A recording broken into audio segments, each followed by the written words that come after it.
2026 সালের প্রথমার্ধে বেশ কিছু নতুন পণ্য নিয়ে আসছে প্রযুক্তি জায়ান্ট অ্যাপল। জানিয়ে প্রযুক্তির প্রেমীদের মধ্যে শুরু হয়েছে নানা জল্পনা কল্পনা। বার্তা সংস্থা ব্লুমবার্গ বলছে M5 চিপ চালিত নতুন ম্যাকবুক প্রো মডেল উন্মোচন করতে যাচ্ছে অ্যাপল নতুন বছরের শুরুতেই। সাথে আনবে A19 চিপসেট তৈরি আইফোন 17e। বিস্তারিত থাকছে ডেস্ক রিপোর্টে। ওয়ালটন এখন দেশের সীমানা পেরিয়ে পৌঁছে গিয়েছে 50টিরও বেশি দেশে।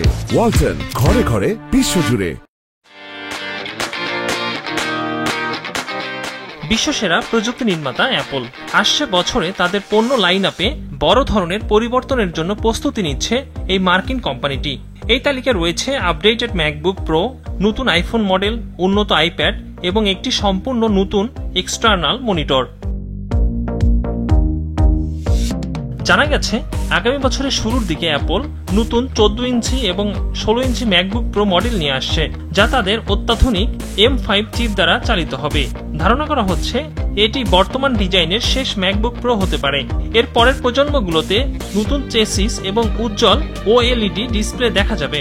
একই সাথে ম্যাকবুক এয়ার লাইন আপও M5 চিপে আপগ্রেড করা হবে।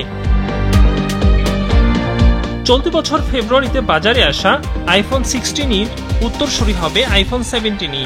আগামী বছরের শুরুতে উন্মোচন হতে পারে এই মডেলটি। এটি A19 চিপসেট দ্বারা চালিত হবে। খরচ কমানোর জন্য আইফোন 14 এর OLED প্যানেলই এতে ব্যবহার করা হতে পারে, এমনটাই বলা হচ্ছে। 2026 মার্চ বা এপ্রিলের দিকে অ্যাপল তাদের এন্ট্রি লেভেলের আইপ্যাড এবং আইপ্যাড এয়ার মডেলগুলোতে রিফ্রেশ আনতে পারে। এন্ট্রি লেভেল আইপ্যাডগুলোতে দ্রুত প্রসেসর থাকছে, আর আইপ্যাড এয়ার M4 চিপে আপগ্রেড হবে। যদিও আইপ্যাড এয়ার এখনো আইপ্যাড প্রো মডেল থেকে এক প্রজন্ম পিছিয়ে। 2022 সালে স্টুডিও ডিসপ্লে বাজারে আনার পর অ্যাপল এবার তাদের প্রথম এক্সটার্নাল ম্যাক মনিটর নিয়ে আসছে। এর কোড নেম J427 এবং এটি 7K রেজুলেশন সহ আসবে বলে গুঞ্জন রয়েছে। প্রযুক্তি বিশ্লেষকদের ধারণা এটি মূলত সৃজনশীল পেশাদার এবং পাওয়ার ইউজারদের লক্ষ্য করে তৈরি করা হয়েছে। ইকরামুল ইসলাম খান, বিজনেস রিপোর্ট, মাছরাঙ্গা টেলিভিশন।